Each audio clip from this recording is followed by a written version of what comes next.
5월은 가정의 달입니다. 그래서 지난주에는 가정과 가문복음화에 대한 얘기를 나눴고요. 오늘은 어린이 주일이기도 하고 렘넌트에 대한 얘기를 조금 할 겁니다. 렘넌트에게 제일 중요한 거는 미래죠.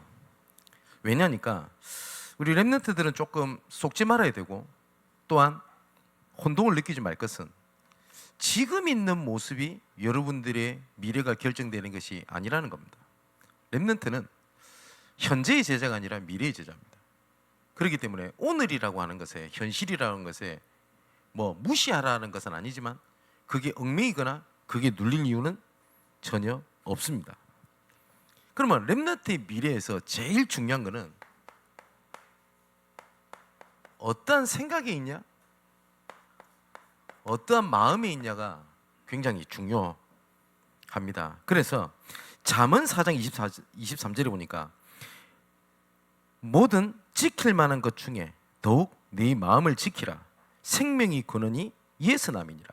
마음을 지키라. 그리고 생명이 근원이 여기서 난다라고 말씀하셨고요.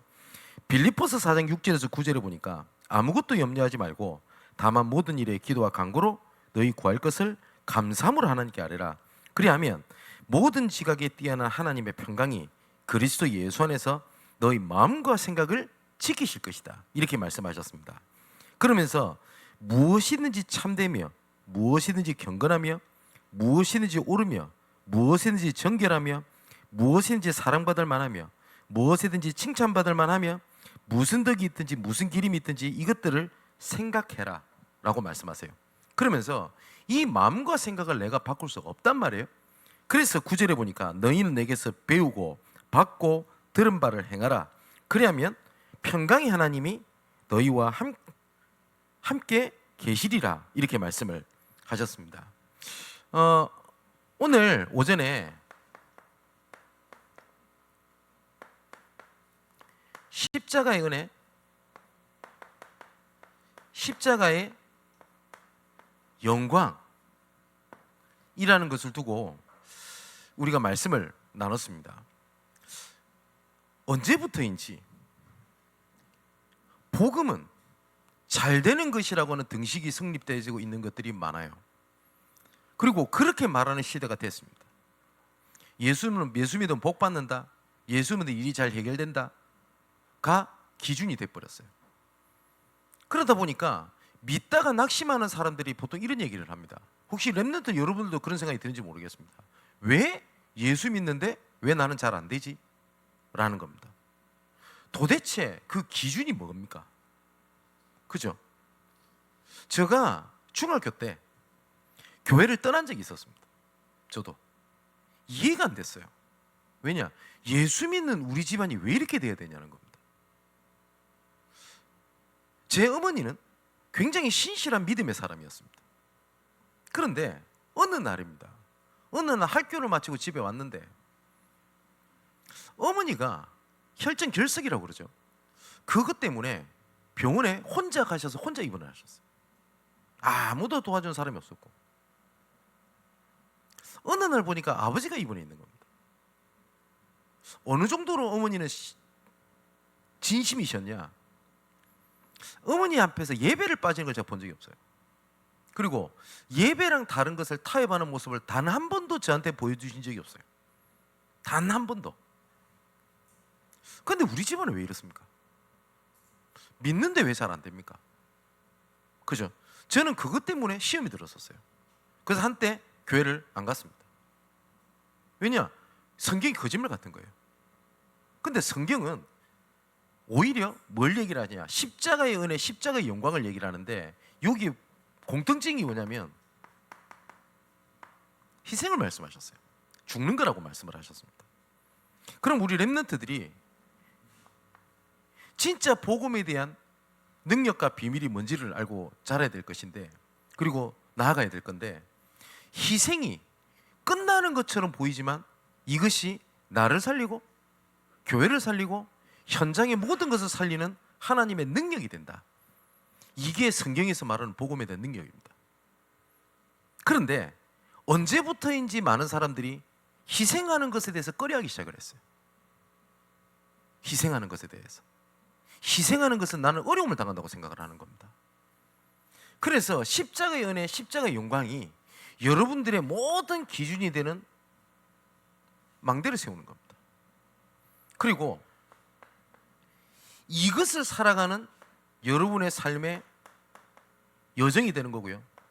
세 번째는 이것을 놓고 모든 것을 선택하고 분별하는 이정표가 되는 겁니다. 어저께 어떤 분에게 전화가 왔어요. 말씀을 이렇게 읽고 있는데 뭐 자세한 얘기를 못 하겠는데 이분이 일반적인 것보다는 배경, 위치 이런 것들이 굉장히 좋은 사람입니다. 제가 예전부터 알던 분이니까. 그런데 이분이 이런 얘기를 하는 겁니다. 목사님, 제가 이러이러 일을 하고 있는 거 아시죠? 예, 잘 알고 있다고. 근데 제가 지금 이번에 모든 것을 포기를 하기로 결정했습니다. 제가 깜짝 놀랐어요. 왜요? 라고 물어보니까 본인이 복음운동 하는 것에 이 부분에 다른 성도들과 우리 렘넌트들에게 부담이 된다는 걸 자기가 봤대요. 예. 어느 계통 쪽에 있는지 알겠죠? 정치 쪽입니다. 그럼 이야기하는데 명예잖아요. 근데 이번에 이거를 제가 포기하기로 했습니다. 그 이유는 내가 내 자신의 명예가 아니라 교회와 복음운동의 이득가 유익한 쪽으로 제가 가기로 결정을 했습니다. 라고 단호하게 말씀을 하세요. 참 귀하다는 생각이 들죠. 근데 여러분, 수많은 사람들이 복음을 안다고 얘기를 할 때 결정적인 순간에 어떠한 이정표를 결정하냐, 이게 자기한테 깊은 내면에 있는 거거든요. 요한복음 12장 42절에 보니까 관리 중에서도 그를 믿는 자가 많되, 그러니까 이때 당시에 예수 믿는 사람도 굉장히 많았습니다. 바리새인들도. 관리 중에도 그를 믿는 자가 많되 바리새인들 중에 드러나게 말하지 못하는 일은 출교를 당할까 두려워함이니라. 결정적인 순간에 하나님 십자가의 은혜, 십자가의 영광이라 희생이라는 것 앞에 서지를 못한 겁니다. 이해는 되죠. 그렇지 않습니까? 상황이 그렇지 않습니까? 꼭 그렇게 해야만 믿는 겁니까? 그렇게 않다고 얘기할 수 있겠죠. 근데 그 다음에 성경은 뭐라고 기억을 하고 있냐? 43절에 그들은 사람의 영광을 하나님의 영광보다 더 사랑하였더라 라고 기록하고 있습니다. 우리 렘넌트들은, 저는 응답을 많이 받고 능력을 많이 받고 그 다음에 어느 위치에 가는 렘넌트가 자랑이 되기를 바랍니다. 예. 그런데 오전에 말씀드렸듯이 저는 우리에게 순교자가 나왔으면 좋겠습니다. 복음 위해서. 근데 그걸 한 알에 미리 그냥 죽어라라고 그 얘기를 하는 게 아니죠. 그만큼 중요한 사람이 나왔으면 좋겠어요. 제가 몇 번도 간증을 드렸었는데 제한테는 증조 할아버지죠. 제 증조 할아버지 성함이 진경민이라고 하는 분입니다. 이분이 전도사였습니다. 조사라고 했거든요, 옛날에는. 이분은 독립운동가였고 일제시대 때 신사참배에 반대를 해서 돌아가셨습니다. 언제냐? 아기가 뱃속에 있을 때. 그럼 생각해 보세요. 내가 이렇게 죽으면 내 아내는 어떡합니까? 내 자녀는 어떡합니까? 아닌 말로 그때 조금만 눈 감으면 내 자녀도 살릴 수 있잖아요. 근데 어떤 외부 사람이 봤을 때 미라는 거 아닙니까? 거기에 대항하여 돌아가셨어요. 그래서 제 할아버지가 되는 거죠. 제 할아버지는 아버지 얼굴을 보고 자라지 못한 유복자로 자라나게 됩니다. 그 할아버지가 어릴 때부터 하나님을 사랑하는 자녀로 하나님을 키우셨습니다. 그래서 제 할아버지는 목수셨습니다. 일평생 교회에 헌신하셨던 장로님이셨어요. 일평생. 그래서 아들 6을 낳았습니다. 굉장하죠. 독수리 오형제도 아니고 독수리 육형제. 그 첫째 아들이 제 아버지가 되십니다. 그리고 저를 낳았어. 제가 낳자마자 할아버지께서 교회를 데리고 왔답니다. 그러고 난 다음에 하나님 앞에 서원을 하셨어요. 하나님이 저에게 주신 첫 손자를 주 앞에 드립니다. 그렇게 하셨어요.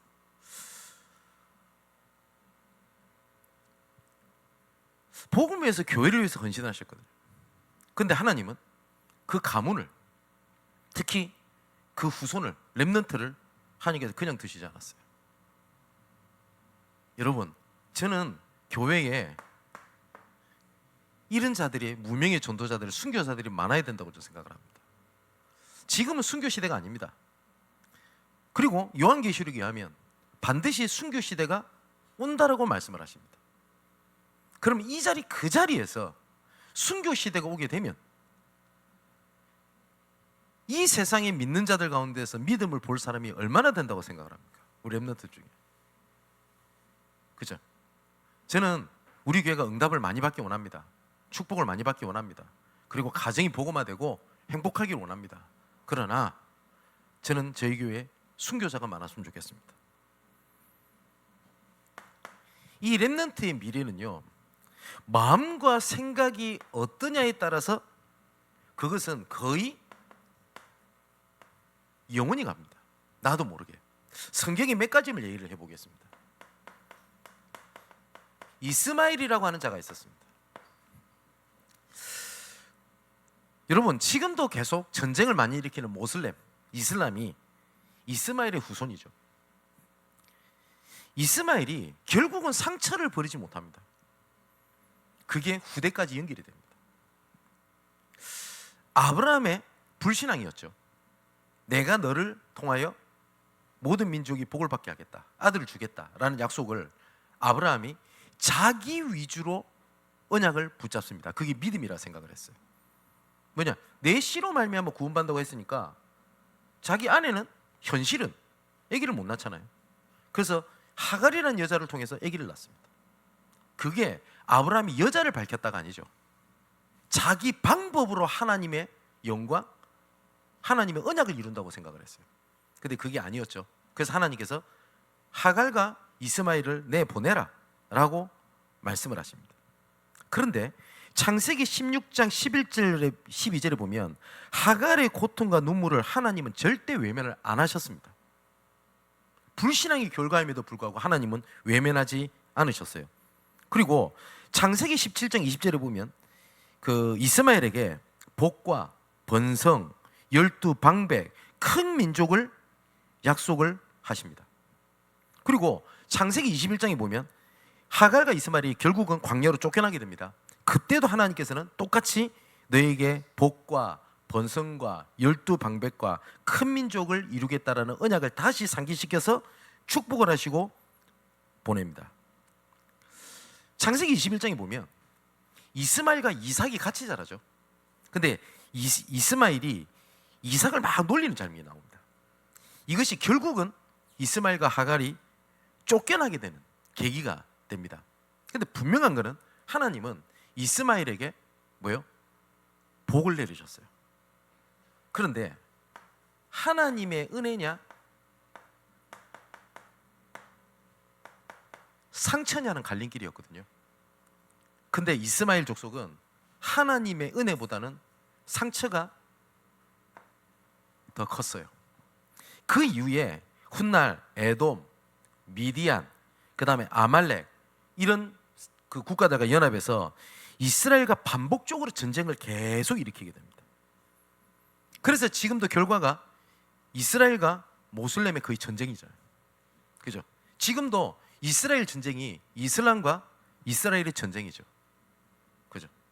그러니까 단순하게 사이가 안 좋다가 아니라 그 깊은 뿌리에 뭐가 있냐? 이게 있습니다. 또 가인과 그 후대들입니다. 가인의 후손들은 노아의 홍수 이후로는 성경에 기록되어 있지 않습니다. 그걸 봐서는 노아의 홍수 때 멸망을 받은 것으로 봅니다. 가인으로서는 세 번째는 아브라함의 조카죠. 롯과 롯 밑에는 두 딸이 있었습니다. 롯은 하나님을 섬기는 사람이고 당연히 롯의 두 딸도 하나님을 섬기는 딸입니다. 창세기 19장에 보면 소돔과 고모라가 멸망을 받고 망하게 되죠. 근데 하나님의 은혜가 얼마나 큰지 아십니까? 하나님은 이 롯의 가정을 구원해내십니다. 그죠? 근데 도망가 가지고 살기 위해서 소말이라고 하는 동굴에 들어가서 살게 되거든요. 하나님은 어둠에서 불러내어 빛으로 다시 갈 수 있는 기회를 주셨는데 롯과 두 딸은 이제 우리는 끝났다 라고 하는 것이 더 컸어요. 하나님이 구원하셨다라는 것보다.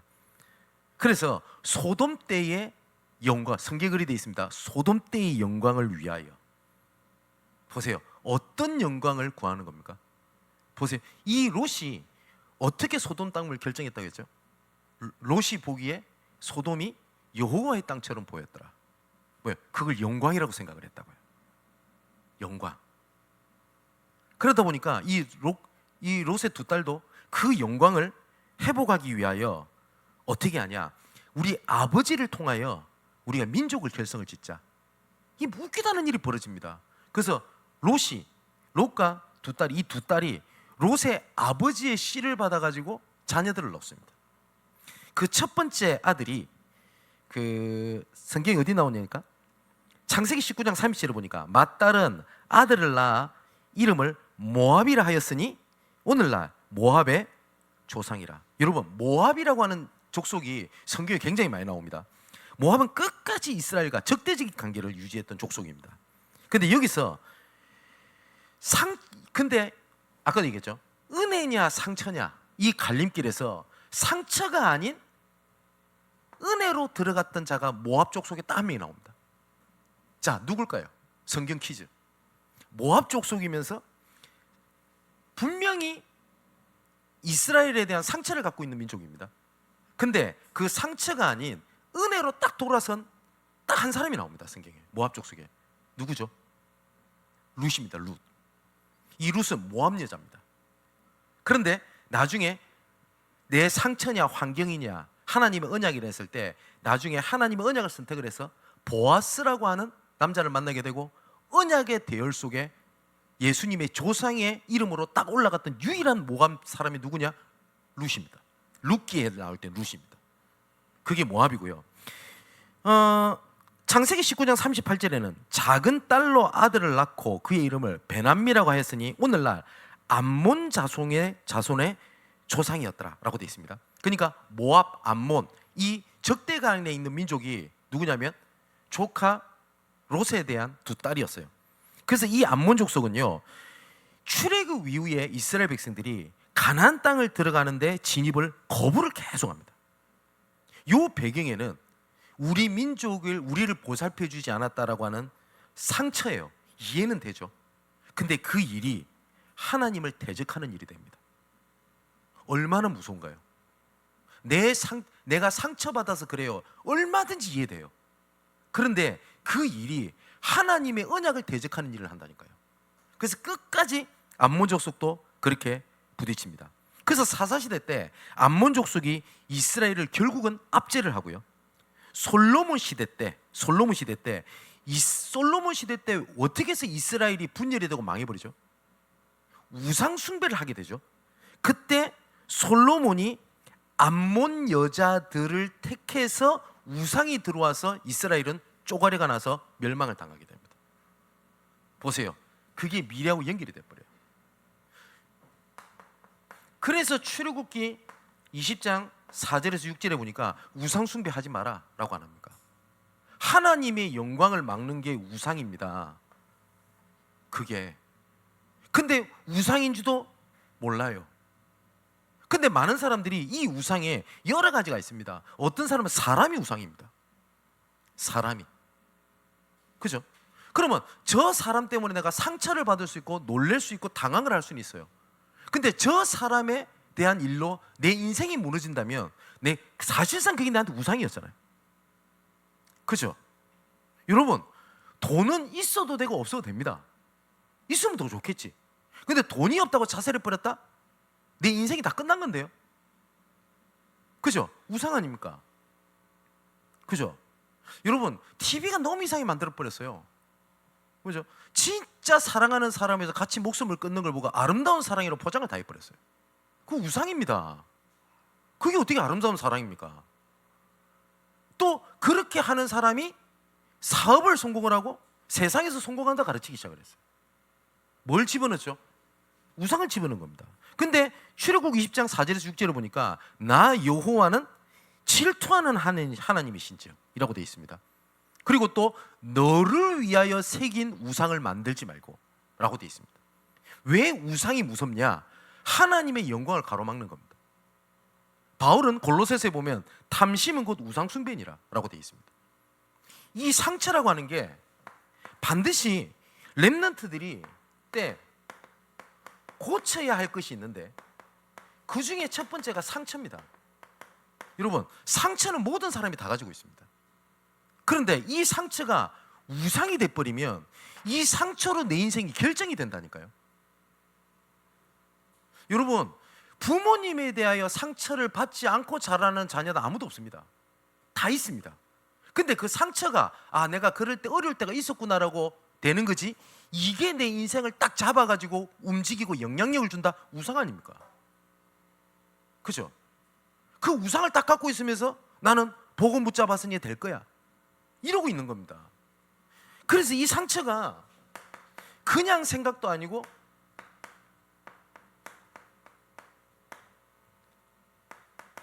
삐뚤어진 생각을 딱 갖고 있단 말이에요.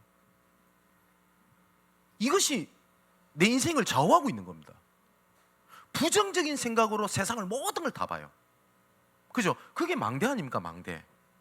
어떤 눈으로 세상을 보냐는 거예요. 그리고 어떤 사람은 틀린 의식을 가지고 있어요. 어떤 의식이냐? 피해의식. 나는 항상 모든 세상에 나는 비련의 주인공이에요. 그런 친구 못 봤어요, 사람들? 모든 게 세상에서 난 가장 비참한 사람이에요. 그리고 비교의식. 항상 누구랑 비교를 해요. SNS에 있는 사람들 비교하고 친구랑 비교하고 나중에 형제랑 비교하고. 근데 성경은 유일한 자라고 하나님은 말씀하셨어요. 존귀한 자라고. 그래서 우리 하나님의 자녀에게는 비교의식이 아니라 창조의식입니다. 이것이 결국은 나도 모르게 불신앙을 딱 자리 잡고 있는데 이것이요 쓴 뿌리로 내려져 있고, 이건 꼭 뭐하고 같냐? 암이랑 같아요. 여러분 들었죠? 암세포는 모든 사람이 다 가지고 있다고 합니다. 저는 의사가 아니란데 들은 대로. 근데 이 암세포가 주장을 하게 되냐 이러면 암에 걸려버린대요. 그런데 대부분 적혈구 이런 건강한 몸이 암세포가 움직이지 못하도록 누르고 있답니다. 그래서 안 걸리는 거래요. 근데 이 불신앙은 모든 사람 다 가지고 있다니까요. 잘못된 생각, 틀린 생각들. 근데 이것이 뿌리 깊게 내려 있다가 하나님의 십자가의 은혜, 십자가 영광이 안 될 때 그때부터 이건 뭐가 되냐? 나한테는 암처럼 딱 붉어져서 나오게 됩니다. 그래서 히브리서 2장 15절에 보니까 너희는 하나님의 은혜에 이르지 못하는 자가 없도록 하고 또 쓴 뿌리가 나서 괴롭게 하여 많은 사람이 이로 말미암아 더럽게 되지 아니하며. 뿌리. 또 디모데후서 2장 16절 17절에 보니까 망령되고 헛되은 말을 버리라. 이것은 경가지 아미함에 점점 나아가나니 그들의 말은 악성 종양이 퍼져나감과 같다라고 되어 있습니다. 악성 종양, 암. 맞죠? 분명히 이것들을 우리 렘넌트 모릅니다. 근데 이걸 하나하나를 찾아내서 고치고 뽑아내고 사실상 불가능해요. 그죠? 여러분, 내 몸에 있는 질병들을 하나하나 찾아가지고 건강을 올바르게 만들겠다. 사람 못 삽니다. 그거 계속 검진하고. 그럼 방법은 하나가 있죠. 건강할 수 있는 음식 이런 것들 있지 않습니까? 이런 걸로 전체를 살리면 될 거 아닙니까? 그래서 성경은 우리를 살리는 것이 하나님의 은혜요 하나님의 영광이라고 얘기를 하는 겁니다. 그리고 너희들의 갈급함은 다른 것에 있지 아니하고 말씀을 듣지 못하는 가람이라고 돼 있어요. 자, 그래서 렘넌트 때 진짜 바꿔야 될 것 중에 하나가 마음, 생각인데, 이것이 계속 반복되다 보면 나의 심령에 자리를 잡게 됩니다. 그리고 이것이 결국은 표출이 돼요, 내 삶에. 그 중에 하나가 말입니다. 그래서 말 조심하라고 하는 이유가 그것 때문에 그래요. 자, 야고보서 3장 4절 5절을 보니까 배를 봐라, 큰 배 있죠. 그렇게 크고 광풍에 밀려가는 것들을 지극히 작은 키로서 사공의 뜻대로 운행하지 않냐. 여러분, 이 키라고 하는 게, 여러분 큰 배가 이렇게 있으면, 잘 못 그렸네. 이렇게 있으면 프로펠러인데 보면 살짝 이런 거 있죠. 판 같은 게, 이걸 보고 키라고 합니다. 키. 이 작은 게 큰 배를 움직이지 않냐, 이 얘기예요. 이와 같이 혀도 작은 지체로 돼 큰 것을 자랑하는도다. 보라, 얼마나 작은 불이 얼마나 마른 나무를 태워 죽이냐라고 얘기를 해요. 그래서 여러분, 내가 무슨 말을 하루 종일 하고 있는지 한번 점검해 보세요. 생각 외로 내 속에 뿌리 내려져 있는 것이 나오는 것들이 많아요. 저는 말을 많이 하는 것이 뭐냐, 여러 가지 중에 하나가 피곤해 라는 말을 되게 많이 한다는 걸 제가 느꼈어요. 아 피곤해, 아 피곤해. 피곤한가 봐요. 제가 그 얘기를 나도 모르게 이렇게 하는 것 같아요. 근데 실제로 어른들을 보면은 죽겠다, 이 말 되게 많이 합니다. 그래서 우리나라 말 중에서 배고파 죽겠다, 배고프면 배고프다 해야지, 배고파 죽겠다, 힘들어 죽겠다, 뭐 해 죽겠다, 짜증나 죽겠다, 뭐 죽겠다, 뭐 죽겠다, 죽겠다는 말밖에 없어요.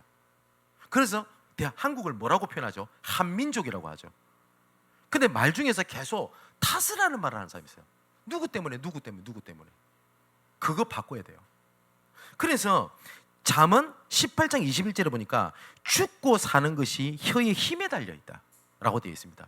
이 말이라고 하는 것이 표시로 드러나 있는 것들이 굉장히 많아요.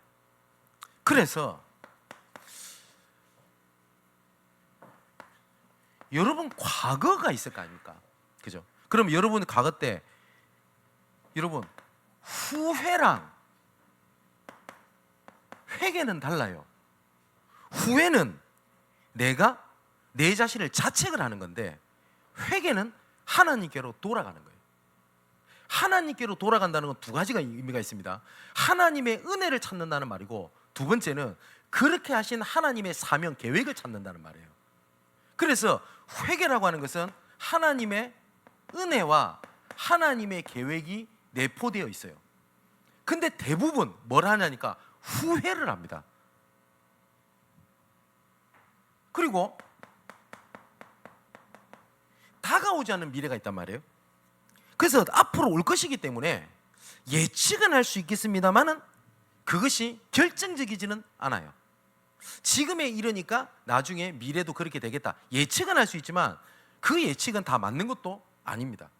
중요한 거는 이 두 가지를 바꿀 수 있는 게 여러분이 지금 오늘이라는 때라는 거예요. 그래서 지금 여러분들이 올바른 생각, 올바른 마음을 지키는 그 작은 시작이 여러분의 미래를 바꿀 수도 있습니다.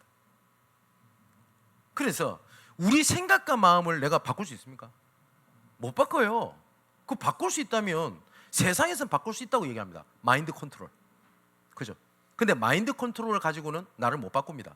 절대 불가능합니다. 그래서 하나님께서 히브리서 4장 12절에 13절에 하나님의 말씀을 얘기하면서 너의 마음과 생각과 뜻을 감찰하신다라고 되어져 있습니다. 그래서 오늘 본문에 빌립보서 2장 6절에서 9절의 말씀도 보니까 배우라고 얘기를 안 합니까?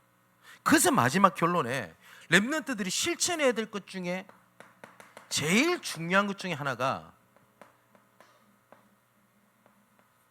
예배 때 예배와 말씀입니다.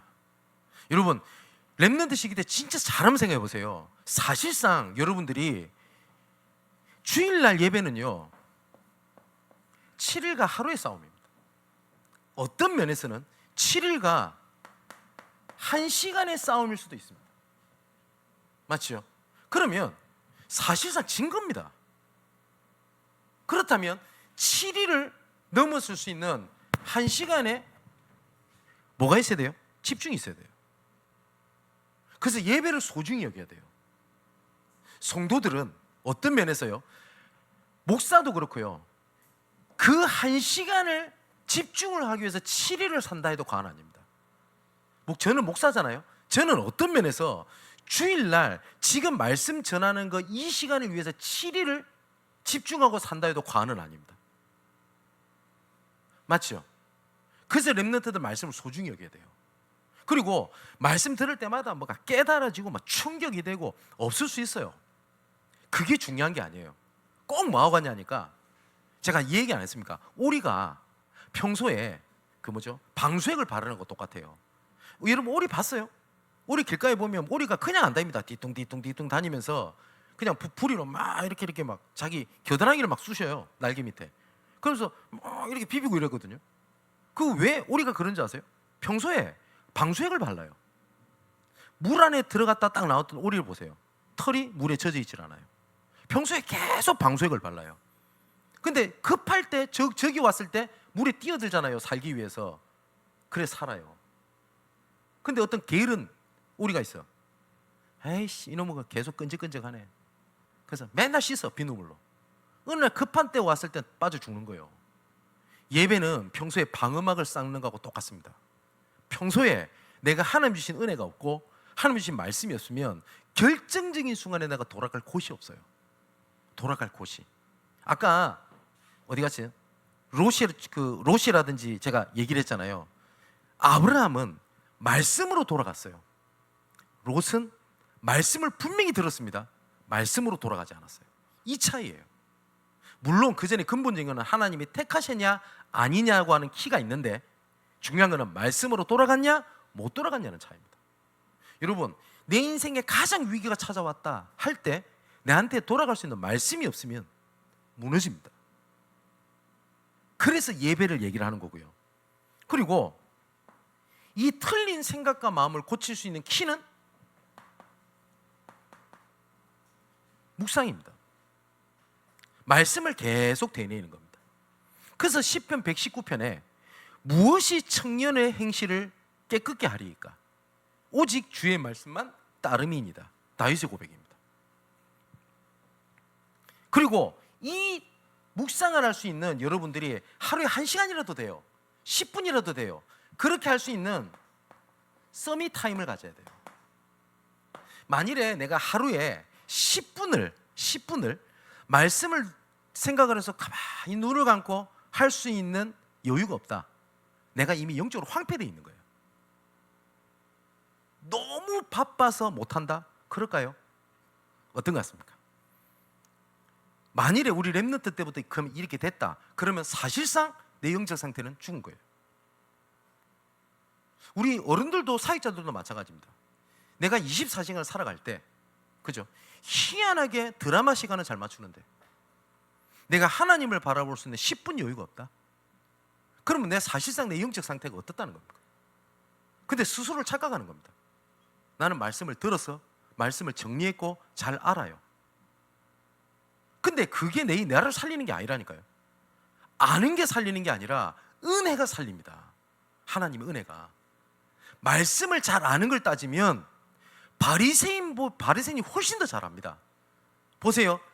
헤롯이 묻습니다. 야, 너희들 메시아 온다며, 어디서 오는데? 그 유대인들이 쫙쫙쫙 대답합니다. 뭐가 이거? 예언서까지 딱 이야기합니다. 베들레헴에서 나온다 했습니다. 왕족으로 나오는데 가장 밑바닥에 나온 데가 있습니다. 그래서 헤롯이 어떻게 하죠? 그 때를 잡아 2살 이하 어린애들 다 잡아 죽이라고 명령하잖아요. 그 역할 누가 합니까? 성경을 잘 알았던 바리새인들이었어요. 유대인들이었어요. 근데 우리는 말씀을 잘 알고 붙잡고 정량이 나를 살린다고 생각하는 겁니다. 아닙니다. 어떻게 하는 거예요? 하나님의 은혜가 그 믿음이 나를 살리는 겁니다. 아는 것이 힘이다. 맞습니다. 믿는 것은 모든 걸 초월하는 겁니다. 아는 것이 하나님과 방향에 맞지 않으면 실패를 낳게 됩니다. 그죠?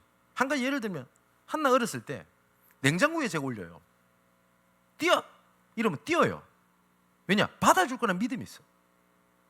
지금 뛰어라면 절대 안 뛸걸요. 아는 게 많아졌어.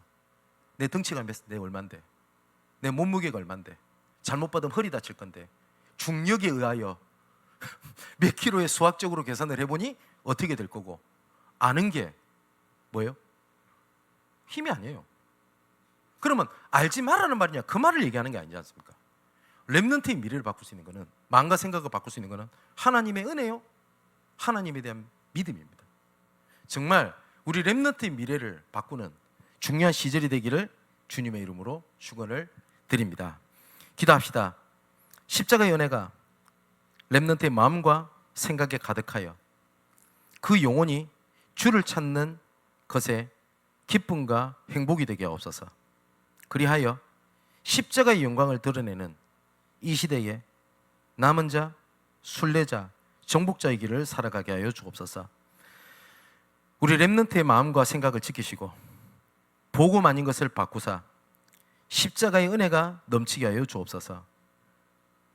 상처가 우상이 되어 있는 것을 치유되고 발판이 되게 하시고 렘넌트로 부르심이 모든 틀린 생각을 바꾸는 자부심이 되게 하여 주옵소서. 주의 말씀을 듣고 담고 지키는 것이 렘넌트의 미래를 확고히 하는 능력이 되는 줄 믿습니다. 찬송을 받으실 그리스도께서 말씀으로 가르치시고 우리 렘넌트들을 이끌어 주옵소서.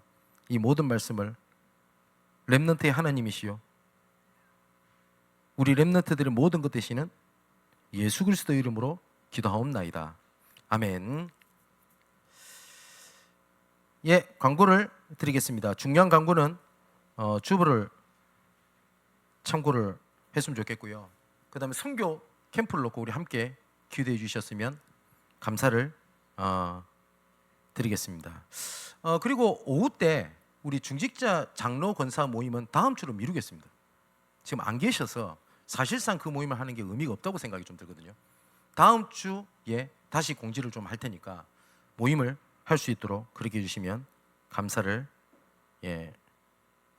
드리겠습니다.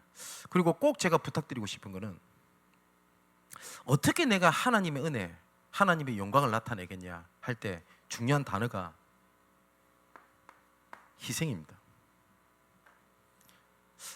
우리 청년들 오늘 예배를 드리겠죠. 그럼 이런 생각이 들 겁니다. 바쁜데, 예, 이해됩니다. 예. 그러면 모든 예배를 다 드려야 됩니까? 그런 한다 안 한다는 얘기를 드리는 게 아니겠죠. 그때 예배도 희생입니다.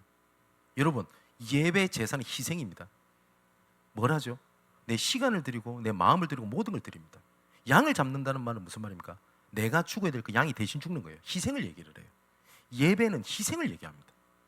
근데 언제부터인지 내가 원하는 예배, 내가 감동받는 예배를 얘기를 하기 시작을 해요. 저는 다른 교회가 들으면 어떨지 모르겠습니다. 저는 그게 교회 타락입니다. 희생이 없어요. 예배를, 그래서 어른들이 잘 쓰는 표현이 있습니다. 예배 보러 간다. 예배는 보러 가는 게 아닙니다. 예배는 참여입니다. 참여는 뭐예요? 같이 희생하는 겁니다. 그래서 오전에 얘기 드렸던 대로 내 말씀 들었으니까 예배를 드렸다. 그 예배 아닙니다. 근데 그걸 자꾸 예배라고 생각을 해요. 수요 예배 때 제가 그런 말씀을 드렸는데 여러분 주위에 그거 못 봤어요? 말씀 엄청 들어요. 귀에 꽂고 살아요. 정리 다 해요. 그런데 어느 날 보면 무너져 버렸어요. 말씀 많이 듣는 실패자, 저 진짜 많이 봤거든요. 그런 분 특징이 있습니다. 내가 원하는 말씀을 들었어요. 근데 우리는 하나님께서 원하시는 말씀을 들어야 되잖아요. 그럼 하나님이 원하는 것에 뭘 해야 됩니까? 내가 희생해야 되잖아요. 그게 예배잖아요. 그런데 내가 어떻고 하는 얘기들이 우리 교회뿐만 아니라 여러 군데서 들리기 시작을 합니다. 그때부터 애가 타요. 저 신학교에 갑니다. 신학생들도 저러고 있어요. 그때 가슴이 미어집니다. 진짜 그렇게 되면 안 되지 않습니까? 그죠? 무엇에 의하여 교회가 움직이고 하는 구조가 되면, 만일에 생각해 봅시다. 제가 능력이 있어요. 능력도 없는데 그래서 막 이끌어갑니다. 선교를 막 이끌어갑니다. 제가 없으면 어떡할 건데요? 그럼 끝나면 그게 교회입니까? 우리 전사님이 와가지고 능력을 확 이끌어가지고 렘넌트를 이끌어갈 텐데 우리 전사님 없으면 어떻게 돼요? 그게 교회예요? 아니잖아요. 누가 중요하고 그게 교회입니까? 만일에 그게 교회라면 없어져 버리긴 하잖아요. 근데 진짜 성경에서 말하는 십자가의 영광은 희생을 얘기합니다. 희생. 이것은 원어적으로도 희생을 얘기합니다. 정말 우리 하나님 때문에 같이 죽었으면 좋겠어요. 같이 울었으면 좋겠고 그것 때문에 함께 했으면 좋겠어요. 그런데 언제부터 이제 내가 자꾸 드러나요. 내 시간이 없고 내가 어떻고 내가 못 어떻고 내 상황이 그렇고 하나님의 은혜와 하나님의 영광 앞에 내가 딱 가로막고 있는 거예요. 근데 그걸 죄라고 생각 안 하잖아요. 하나님 그걸 죄라고 생각한다고요. 제 질타하는 것이 아니라 진짜 하나님의 음성으로 들었으면 좋겠습니다. 이번 주 내내 말씀을 읽을 때 가슴을 그렇게 치게 하셨던 말씀이 그거였어요. 오죽했으면 예수님이 이 말씀을 하시고 자기는 숨었대요. 예수님이 다른 것 드러나는 것조차도 두려워하시고 싫어하셨어요. 숨으셨대요. 근데 우리 자꾸 기어 나와요. 내 상황이, 내 감정이 나를 몰라주고 나 하나님의 계획에 은혜의 영광보다 자꾸 꿈틀꿈틀 나와요. 그죠? 그래서 바울이 갈라디 2장 20절에 내가 그리스도 함께 십자가에 못 박혀 죽었나니 그런즉 이제 내가 사는 것이 아니요 내 안에 계신 그리스도께서 사시는 것이라. 정말 그렇게 됐으면 좋겠습니다. 그리고 우리 성도들 중에, 우리 렘너들 중에 응답받은 사람 정말 많기를 축복합니다. 그리고 정말 기도합니다. 그런데 복음 때문에 같이 손잡고 순교할 수 있는 사람이 전 더 많아지기를 정말 소망합니다. 이번 한 주일 동안 십자가의 은혜, 십자가의 영광이 여러분들 가슴 속에 계속 남고 기도가 되고 결단이 되고 같이 울고 웃는 그런 응답이 저와 여러분들에게 항상 넘치게 되기를 주님의 이름으로 축원을 드립니다.